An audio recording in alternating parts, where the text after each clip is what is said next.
Assalamualaikum warahmatullahi wabarakatuh. Saya Alif Nur Muhammad dari Unit 6 KKN 62 Universitas Islam Indonesia. Sebelum kita menyelami lebih dalam mengenai permasalahan tentang riba di masyarakat yang akan kita bahas nanti, mungkin akan didahului dengan cuplikan video ceramah Ustadz Abdul Somad mengenai riba sebagaimana berikut. Orang yang mati makan riba bangkit dari kubur seperti kerasukan setan. Dua, duit riba dibawa ke Makkah. Apa kata malaikat? La labbaik wala sa'daik. Kau tidak dapat haji mabrur, zaduka haram, karena kau berangkat dengan uang riba, uang haram. Tiga, uang riba dibawa pulang ke rumah, istri beli beras, masuk rice cooker jadi nasi disuap. Doanya tak dikabulkan. Mengapa?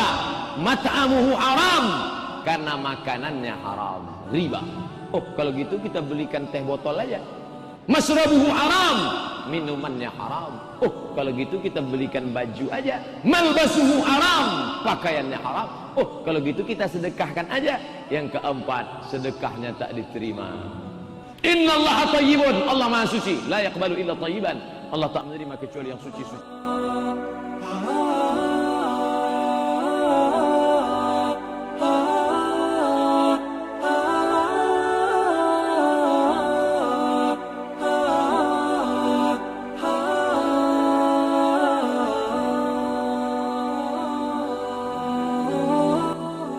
Di era modernisasi, kehidupan manusia terus berjalan menyesuaikan waktu dan kemajuan teknologi semakin pesat.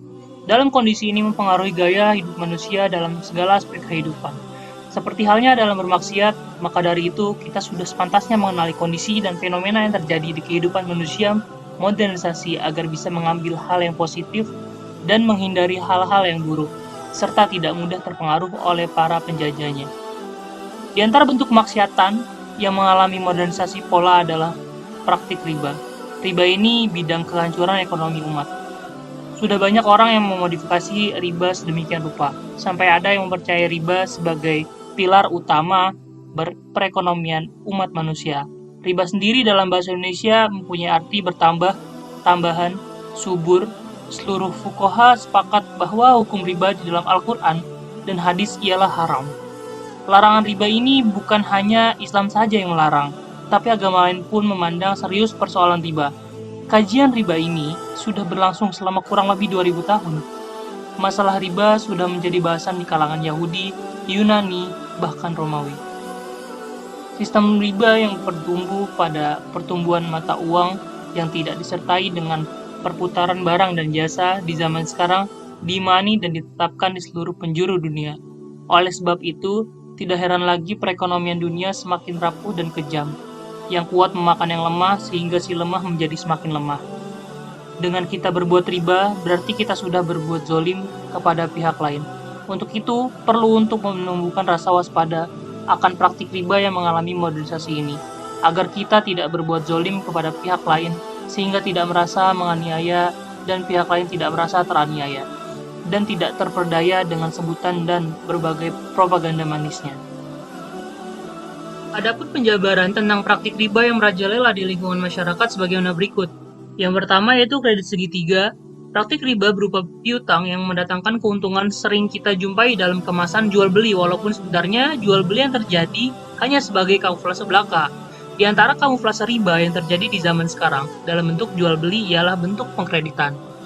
Di masa lalu, hanya dikenal kredit dua pihak, yaitu antara penjual dengan pembeli saja. Namun, pada masa modernisasi ini, sistem transaksi ini telah mengalami perubahan, di mana kredit pada masa sekarang umumnya melibatkan tiga pihak, yaitu pemilik uang, pembeli, dan lembaga pembiayaan atau pihak pembiayaan. Kredit model seperti itu disebut dengan kredit segitiga.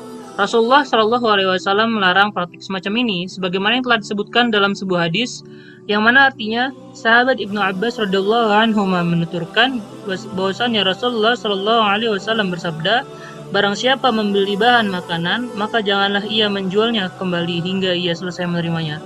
Ibnu Abbas radhiyallahu anhu berkata, dan saya mendapat bahwa segala sesuatu hukumnya seperti bahan makanan. Riwayat Bukhari hadis nomor 2025 dan Muslim nomor 3913. Contohnya seperti kita hendak membeli sebuah motor dengan harga 10 juta. jika dibayar tunai dan 17 juta jika dikredit. Lalu kita membeli motor dengan pembayaran dicicil atau dikredit. Setelah deal transaksi, kita akan dimintai untuk mengisi formulir dan tanda tangan. Dan biasanya juga disertai dengan barang jaminan serta uang muka. Setelah akad jual beli ini selesai dan pembeli membawa pulang motor yang dibeli, kemudian kita diwajibkan untuk menyetorkan uang cicilan motor ke bank atau lembaga pembiayaan dan bukan ke dealer tempat kita melakukan transaksi jual beli motor tersebut. Keberadaan dan peranan pihak ketiga menimbulkan pertanyaan besar. Mengapa kita harus membayar uang cicilan ke bank dan bukannya membayar uang cicilan ke dealer tempat transaksi dan menerima motor? Jawabannya adalah karena bank dan pihak dealer sudah melakukan kesepakatan bisnis, yang dalam artian jika ada pembelian yang menggunakan cara kredit, maka pihak bank berkewajiban melunasi harga motor tersebut. Sehingga konsekuensinya pihak pembeli secara otomatis menjadi nasabah bank, sehingga bank berhak menerima cicilannya. Dan selanjutnya yaitu praktik kedua berupa pegadaian. Di antara riba yang merajalela di kalangan masyarakat ialah riba pegadaian, telah menjadi budaya di berbagai daerah, terutama di Indonesia. Pihak kreditur di sini memanfaatkan barang gadai yang diserahkan kepadanya, seperti ketika ada seorang yang menggadaikan ladangnya, maka pihak kreditur mengelola ladang tersebut dan mengambil hasilnya. Praktik semacam ini tidak perlu diragukan lagi bahwa praktik ini sebagai bentuk riba, dikarenakan adanya pemanfaatan yang dilakukan pihak kreditur sehingga mendapatkan keuntungan dari piutangnya.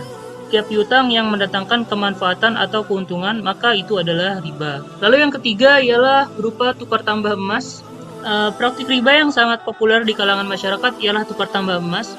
Emas lama ditukar dengan emas baru tanpa ada penyelidikan fisik terhadap uang hasil penjualan emas lama. Praktik ini termasuk riba fadl yang diharamkan seperti yang terdapat pada hadis berikut. Emas dijual dengan emas, perak dijual dengan perak, gandum dijual dengan gandum, syair atau salah satu jenis gandum dijual dengan syair juga, lalu kurma dijual dengan kurma, dan garam dijual dengan garam. Takaran timbangannya harus sama dan kontan. Barang siapa menambah atau meminta tambahan, maka ia telah berbuat riba. Penerima dan memberi dosanya sama. Riwayat Muslim hadis nomor 1584. Lalu praktik yang keempat yaitu berupa kartu kredit, yaitu suatu kartu yang dapat digunakan untuk penyelesaian transaksi retail dengan sistem kredit. Dengan adanya kartu ini, pengguna mendapatkan pinjaman uang yang dibayarkan kepada penjual barang atau jasa dari pihak penerbit kartu kredit. Dampak dari transaksi ini adalah pengguna kartu kredit wajib membayar tagihan dalam tempo waktu yang sudah ditentukan, dan apabila telat membayar maka ia akan dikenai denda. Tidak perlu diragukan lagi, praktik ini adalah riba karena penggunanya kartu kredit berarti berhutang, sehingga denda yang dibebankan atas setiap keterlambatan adalah riba. Dari semua yang telah dipaparkan tadi, kita dapat mengambilkan kesimpulan bahwasannya dalam era modernisasi ini banyak sekali praktik-praktik riba yang merajalela di kalangan masyarakat secara sadar maupun tidak sadar. Riba dalam bentuk apapun itu hukumnya haram. Bukan hanya menurut agama Islam saja, tapi menurut agama lain pun riba itu dilarang, tetap haram. Riba juga sangat merugikan banyak pihak. Dengan kita berhenti melakukan riba atau berbuat zalim, maka tidak akan ada pihak yang merasa menganiaya dan teraniaya. Masih banyak lagi praktik-praktik riba yang merajalela di tengah-tengah kehidupan masyarakat yang tidak bisa saya paparkan satu persatu. Baiklah, cukup sekian pemaparan tentang riba dari saya. Kurang lebihnya mohon maaf. Jikalau ada kekurangan, semoga video ini bermanfaat bagi kita semua. Saya Alif Nur Muhammad dari KKN 62 Unit 6. Mohon undur diri. Billahi taufiq wal hidayah. Wassalamualaikum warahmatullahi wabarakatuh. Mohon penjelasan Ustadz mengenai riba. Apa saja yang termasuk riba? Apa dosanya? Karena orang-orang yang saya sayang masih banyak belum tahu tentang riba. Pak, pinjam duit Bapak 1 juta Pak. Ya, tapi nanti bayar 1.100.000 ya. 100 itu riba. Riba. Pergi ke bank, menggadaikan surat tanah. Bayar berapa nanti? Pinjam 10 juta, bayar 11. Maka yang 1 juta itu riba.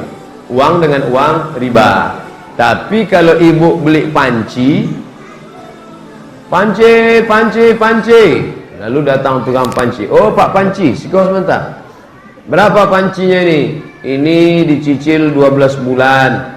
Harganya menjadi 350.000. Oh kok mahal sekali? Iyalah ibu kan cicil, maka tidak riba. Karena uang dengan panci, uang dengan barang tak riba, uang dengan uang riba.